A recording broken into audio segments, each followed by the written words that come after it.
बहुत बहुत स्वागत आप सब लोगों का एक बार फिर से जीवन उत्साह लाइव पर। और आज मैं एक बहुत ही महत्वपूर्ण मुद्दे पे आपसे बात करने जा रहा हूं और मैं चाहता हूं कि आप सब लोग लाइव आएं और इस न्यूज़ को ज़्यादा से ज़्यादा शेयर करें ताकि भ्रष्टाचार को लेकर जो सरकारें दावे करती हैं, जो अधिकारियों को जिम्मेवारियां दी गई हैं, उन्हें ये बात पता लग सके कि भ्रष्टाचार का असली जिम्मेवार कौन है। बहुत ही बड़े मुद्दे पे आज मैं बात कर रहा हूं। मैं चाहता हूं कि आप सब लोग लाइव आएं और ज़्यादा से ज़्यादा शेयर कीजिए पहले इस खबर को, ताकि हम आगे बात शुरू कर सकें। हेलो दोस्तों, मैं रमेश शर्मा स्वागत करता हूं आपका जीवन उत्साह लाइव पर। और जैसे कि आप जानते हैं कि लगभग पिछले 1 साल से हम लगातार कार्य कर रहे हैं क्षेत्र में हो रही गड़बड़ियों को लेकर, जिसमें पंचायतों से लेकर और साथ में जो पीडब्ल्यूडी डिपार्टमेंट है या जितने भी डिपार्टमेंट हैं उनके अंदर जो कार्यों के अंदर लापरवाहियां बरती जाती हैं, जिसकी वजह से हमें बड़े रेवेन्यू का लॉस होता है, हम उसके ऊपर बात करते हैं। मैं कभी भी इस कार्य को करते हुए निराश नहीं हुआ हूं आज तक। मुझे हमेशा ये उम्मीद रहती है कि एक ना एक दिन प्रशासन जागेगा, एक ना एक दिन सरकार जागेगी, एक ना एक दिन हर वो व्यक्ति जागेगा जो अपने देश से प्यार करता है, अपने समाज से प्यार करता है, अपने परिवार से प्यार करता है। किंतु पिछले 1 साल से कार्य करते करते मुझे कई बार ऐसा महसूस होता है कि कहीं हम भैंस के आगे बीन तो नहीं बजा रहे हैं, कहीं हम उन लोगों को जगाने का प्रयास तो नहीं कर रहे हैं जिनका ज़मीर पूरी तरह से मर चुका है। आपको ये बात शायद सुनने में थोड़ी अलग लगेगी, लेकिन सच्चाई ये है कि जिस तरह से आज हमारा समाज भ्रष्टाचार की तरफ बढ़ता जा रहा है, जिस तरह से हमारी सरकारें आज भ्रष्टाचार के ऊपर अंकुश लगाने के लिए नाकाम रही हैं, इससे ये समझ में आता है कि कहीं ना कहीं सरकारें भी भ्रष्टाचार को बढ़ावा देने में सबसे आगे रहती हैं। आप सोचेंगे ऐसा क्यों? ऐसा इसलिए क्योंकि पिछले 1 साल से मैंने कितनी बार पंचायतों के कार्यों में गड़बड़ियां दिखाई, कितनी बार पीडब्ल्यूडी के कार्यों में गलतियां दिखाई, लेकिन उसके बावजूद भी आज तक कोई अधिकारी, कोई कर्मचारी, कोई सरकार सामने नहीं आई है। किसी ने ये हिम्मत नहीं की है कि जो गड़बड़ियां की जा रही हैं उनको रोका जाए, उनके ऊपर बात की जाए और उनके ऊपर अंकुश लगाने की बात की जाए। मैं आज बहुत ही आहत हुआ हूं इस बात को देखते हुए, सुनते हुए, समझते हुए कि आखिर हमारे अधिकारियों की जिम्मेवारियां क्या हैं। क्या हमारे अधिकारी जानबूझकर गलत काम करने वालों का साथ देते हैं? क्या हमारी पंचायतें जो गलत कार्य कर रही हैं उनको किसी का सपोर्ट मिला हुआ है? आखिर क्यों ट्रांसपेरेंसी नहीं है? एक तरफ प्रधानमंत्री नरेंद्र मोदी भ्रष्टाचार को लेकर पूरे देश को जागरूक करने की बात करते हैं, दूसरी तरफ हिमाचल के मुख्यमंत्री Jairam Thakur zero tolerance policy की बात करते हैं। तो क्या जीरो टॉलरेंस की जो पॉलिसी उन्होंने बनाई है, क्या उसके ऊपर उनका ध्यान आज तक नहीं गया है? ये बड़ा प्रश्न मैं आज आपके सामने खड़ा करना चाहता हूं। और मैं ये प्रश्न आज इसलिए खड़ा करना चाहता हूं कि आज हमने एक पंचायत जो कि झंडुत्ता ब्लॉक के अंतर्गत आती है, जिस पंचायत के अंदर लाइव आपको हमने दिखाया था कि किस तरह से जो रोड बनाई जा रही है उसके अंदर जो खड का पूरा रोड़ा है, मटेरियल है, वो इस्तेमाल किया जा रहा है। और वहां पर ना तो पंचायत का कोई प्रतिनिधि खड़ा है, ना कोई वार्ड पंच खड़ा है, ना वहां पर ब्लॉक का कोई टेक्निकल सहायक खड़ा है, कोई व्यक्ति नहीं। वहां पर जितने भी लोग थे वो सभी लोग केवल गांव के लोग, जो चमचागिरी करने वाले लोग हैं, जो केवल अपने फायदे के लिए वहां पर जुड़े रहते हैं, वो लोग थे। मैं ये पूछना चाहता हूं प्रशासन से, मैं विभाग से पूछना चाहता हूं, मैं सरकार से पूछना चाहता हूं कि साहब, जब आपके सामने ये चीज़ें आती हैं, साफ सुथरे तरीके से आती हैं कि ये चीज़ें गलत हो रही हैं, चाहे वो मीडिया द्वारा, जीवन उत्साह द्वारा उठाई गई हो या किसी भी चैनल, किसी भी माध्यम से उठाई गई हो, या फिर एक साधारण व्यक्ति द्वारा क्यों ना उठाई गई हो, क्यों इन बातों को सरकार गौर नहीं कर रही है और क्यों जो गलतियां हो रही हैं उनको बार बार करती है? मैं आपको आज लेकर चल रहा हूं उस परिस्थिति में जहां पर कोविड-19 को लेकर आज हमारा देश आर्थिक मंदी से जूझ रहा है, जहां पर जो फंड है उसकी पूरी तरीके से कमी हो चुकी है।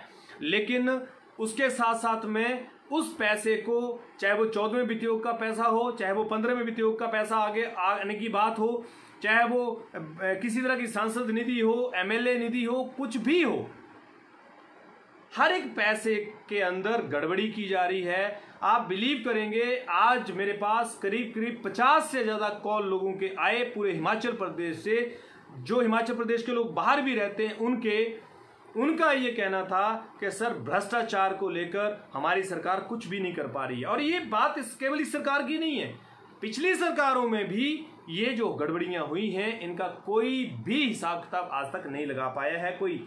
और देखिए मजे की बात क्या है कि अधिकारी देख रहे हैं, क्या वीडियो साहब नहीं देख रहे हैं, क्या एसडीएम साहब नहीं देख रहे हैं, क्या डीसी महोदय नहीं देख रहे हैं, क्या मुख्यमंत्री महोदय नहीं देख रहे हैं? हर व्यक्ति देख रहा है, लेकिन कोई भी कुछ नहीं कर के राजी है।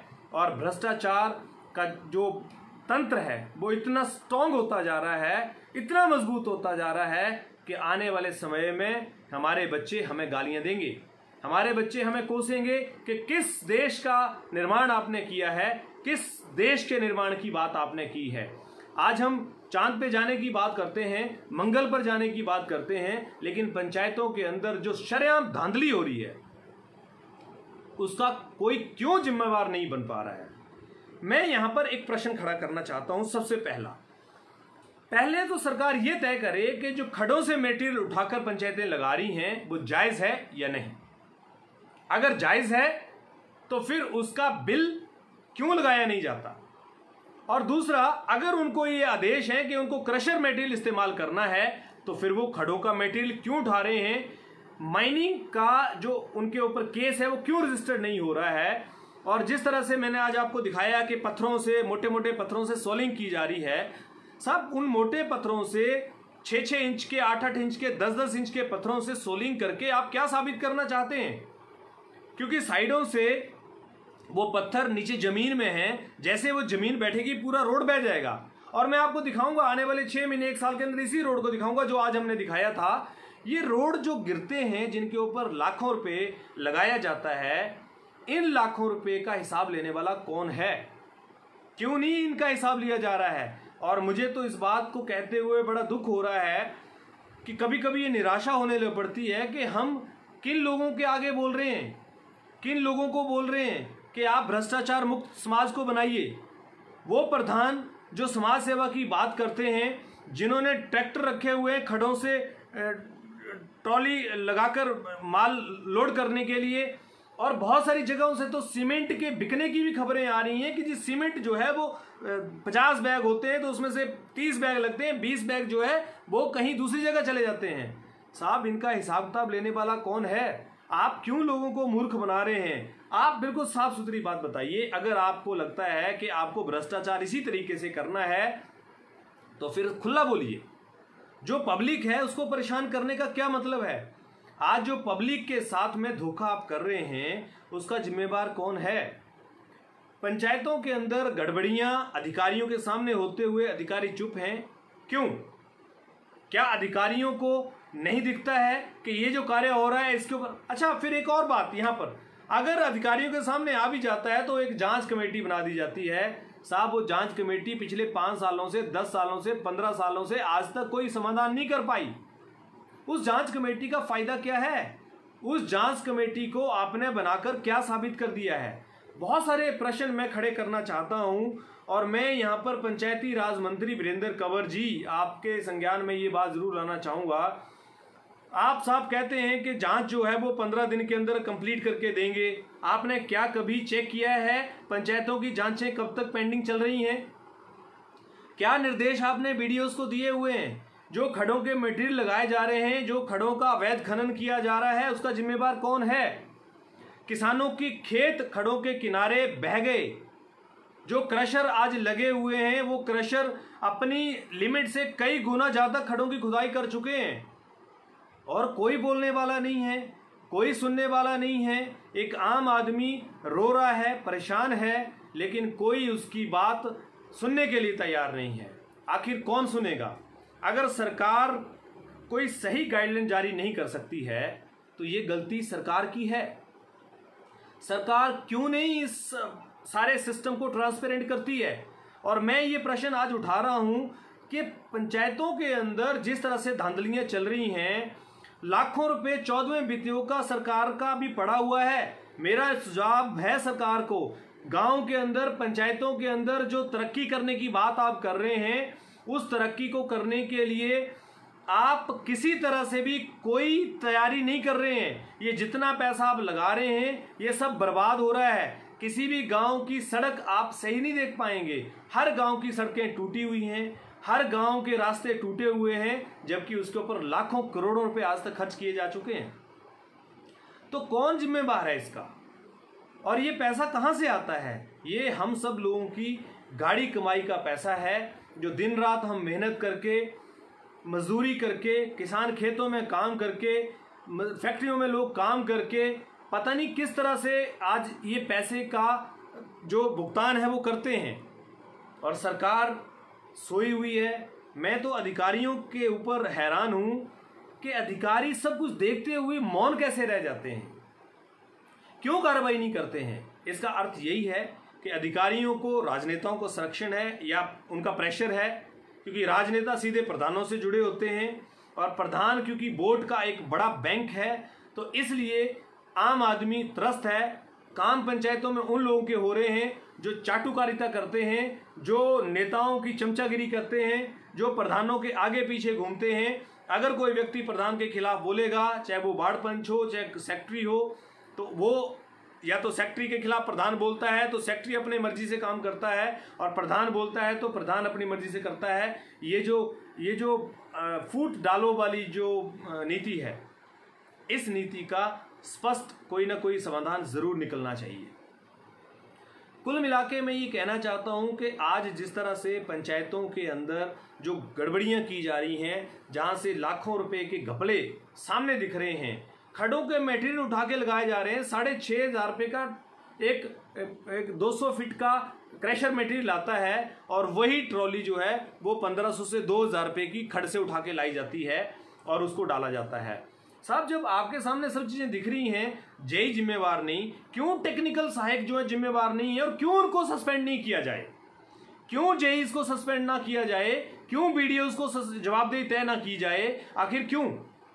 इस देश में जो पैसा आज बर्बाद किया जा रहा है, जबकि सरकार के पास कोविड-19 को लेकर फंड की इतनी तंगी है कि कर्मचारियों को, अधिकारियों को सरकार ये कह रही है कि अपनी सैलरी का कुछ पैसा वापस दीजिए, लेकिन उसके लिए आवाज उठाइए। बुरा बनने की जो बात आप करते हैं कि मेरा नाम नहीं आना चाहिए, इस आप काम कर रहे हैं। यदि आप सामने गलत आदमी के प्रति आवाज उठा रहे हैं तो आपका नाम आने में कोई आपत्ति नहीं है। आप खुल के बोलिए। हम प्रयास करते हैं आपकी समस्याओं को उठाने का, लेकिन हम ये चाहते हैं कि आप सब लोग भी साथ में चलें, क्योंकि ये बहुत बड़ा भ्रष्ट तंत्र है। इससे तो एक बात समझ में आती है कि कोई भी सरकार आ जाए, कुछ भी आ जाए, ये भ्रष्टाचार को ख़त्म नहीं किया जा सकता। क्योंकि हमें कई बार ऐसा लगता है, और जब हम जागरूक होने के इंसान होने के नाते ये बात कह रहे हैं, क्योंकि हमें कई बार लगता है कि अधिकारियों के सामने सब बातें आने के बाद में भी अधिकारी मौन रह जाते हैं, अपना कोई स्पष्टीकरण नहीं देते हैं। तो इससे तो एक ही बात समझ में आती है कि भ्रष्टाचार जिस हद तक जमीन हमारे सिस्टम में आ गया है, वो हमारे लिए बहुत ही खतरनाक है। आप सब लोग इसी तरह से बने रहिए, आप भी अपनी आवाज़ उठाइए। अगर कोई भी समस्या आपके पास है तो अपने अधिकारियों को एक बार ज़रूर बताइए, क्योंकि अधिकारियों के ऊपर हम बहुत विश्वास करते हैं। हमें लगता है कि जब कोई नहीं सुनेगा तो अधिकारी सुनेंगे, लेकिन अधिकारी भी सुनते हैं, उसके बाद में उसको अनसुना कर देते हैं। और ये हमारे लिए बहुत दुख की बात है कि हमारे सामने सारी चीज़ें गलत हो रही हैं और हम बैठकर चुपचाप देख रहे हैं।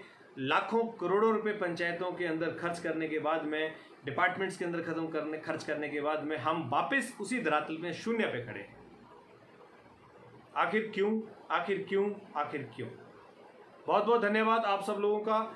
इस तरह से आप बने हैं हमारे साथ में। जितने भी लोग दर्शक हमारे साथ जुड़े थे लाइव, उन सब का धन्यवाद। न्यूज़ को ज़्यादा से ज़्यादा शेयर कीजिए, और साथ में अपने सर्कल में लोगों को, हमारे चैनल को सब्सक्राइब जरूर कराइए, ताकि भ्रष्टाचार को लेकर एक बड़ा अभियान शुरू किया जाए। और ये जितने भ्रष्ट लोग हैं, जिसकी वजह से एक आम आदमी त्रस्त हो रहा है, आम आदमी की जिंदगी में नुकसान होते जा रहे हैं,